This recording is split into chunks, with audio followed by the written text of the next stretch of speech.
So we just discussed a bill coming out of Florida, which would effectively legalize the government kidnapping kids from their parents if the kid happens to be trans.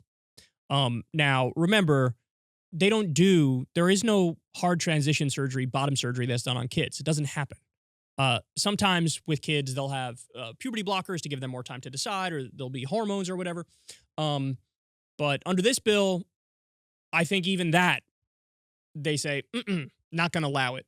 So it's a very draconian bill. It's a very scary bill. It is very, somebody made a point to say, the Florida right-wingers have been screaming about parental rights. And then this is an instance where like, oh, screw parental rights.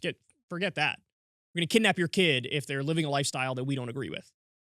Okay, so in step, Joe Biden did an interview, and he made some interesting comments talking about this exact issue. Watch this. Transgender kids is a really harder thing. What's going on in Florida is, as my mother would say, close to sinful. I mean, it's just terrible what they're doing. It's not like, a kid wakes up one morning and says, I decided I want to become a man, or I want to become a woman, or I want to change. I mean, what are they thinking about here?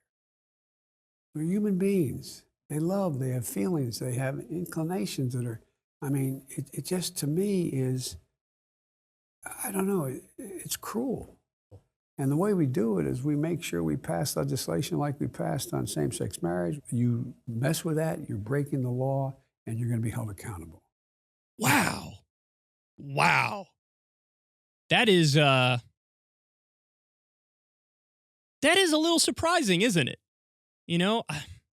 I'm on the fence if it's surprising or not, because part of me thinks he would take sort of a normie approach, but have like a reasonable normie approach. And the other part of me thinks he may have, been baited by the right to distance himself from the crazy far lefties. But no, he's not. He's taking the based normie approach of like, hey man, look, it's not a casual thing. Somebody doesn't just wake up and say, I'd like to chop off my dick and balls today. That's not really a thing. If you get to the point where you want to do that, first of all, you're going to be an adult because they don't do bottom surgery on kids, number one. Number two, you're not going to do that willy-nilly. And we have the numbers when it comes to the detransition rate. It's only like 1% of trans people end up detransitioning, which means what? The overwhelming majority, when they make the change, they're like, oh, I feel better. I feel at least a little bit better. And oftentimes, like, people point out, oh my God, there's a high suicide rate among trans people. Yeah, what do you think leads to that? Is it the fact that they're getting their treatment, or is it the social stigma around it and maybe being disowned by family members, cut out by friends, or whatever it might be? Oftentimes, a lot of the depression is because of environmental and cultural issues and not necessarily innate or inherent in somebody who is trans. I remember years and years ago, I did some segment on this issue, and then somebody reached out to me who was a trans fan, and they explained to me, in no uncertain terms, very simple way, like, yeah, I mean, I knew what I was. I addressed it. I don't know in this instance if it was just hormones or if it was also, getting top surgery or bottom surgery or whatever. But after I did that, I felt great. And I was like, oh, okay. I mean, I can conceptualize that. I get it. That makes perfect sense to me. And I know this is kind of a hollow analogy, but I think it stands nonetheless. If I was forced every time I leave the house to sort of present as the opposite gender of what I am, I would feel mortified. I would. I'd feel like, Jesus, I don't want to. This isn't me. What am I doing? I feel ridiculous. This isn't right.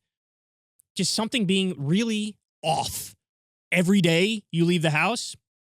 I can sympathize with that. And it's just not that hard to conceptualize of some people are born one way, but effectively their brain is the opposite way. Okay, you're not hurting anybody if you present the opposite way. Address it. There's no problem with that. Be yourself, and you got to imagine with all the cultural stigma, it's got to be hard to be yourself. So if people are really doing it and leaning into it, that's an act of courage and bravery in and of itself in a way, knowing that there's going to be a social stigma around it. And Biden seems to get it. His take seems to be actually not too far away from my take, which is just, look, it just is. Some people just are trans. And so just let them live as they are, And then, people on the right fire back like, oh, can you identify as an attack helicopter? I got news for you. That's not actually a thing. Nobody has a brain that's like, no, your natural real state, you feel like you're an attack helicopter, so go ahead and be that. That's not a thing. It doesn't actually exist. So it's a stupid way of presenting it because clearly there's, demonstrable, proven evidence for generations that it is a thing to be trans. Some small percentage of the population. In the same way, everybody accepts it, or most people accept it this late date. Of course, some people are just gay. They're just attracted to the same sex. Same thing exists for trans people. Some people are just trans. It's not that hard to wrap your mind around. It's really not.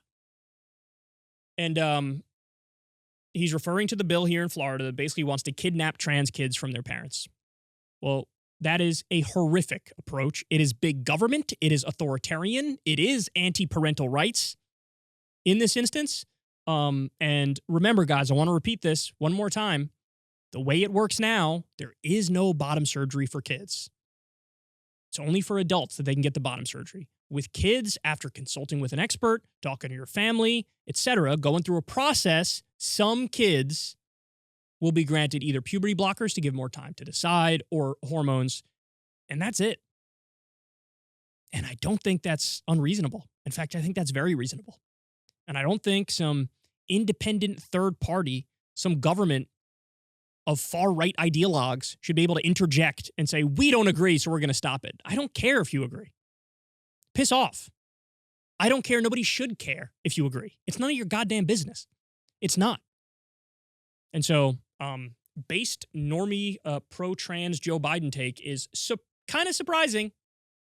Kind of surprising because I could have seen him going the other way maybe, right? The other way of like being scared into believing that there's some epidemic of kids wrongly being treated as trans when they're not and being pushed that way by nefarious far-left woke parents who are like, I want to make my kid the opposite gender. Let's chop off their dick at age 7. It's possible he could have went down that route and not realized, hey, this is bullshit. But it seems like he realized it. And he's like, yeah, the guys who are trying to stop people from presenting who they really are kind of assholes. True, Joe. Very true.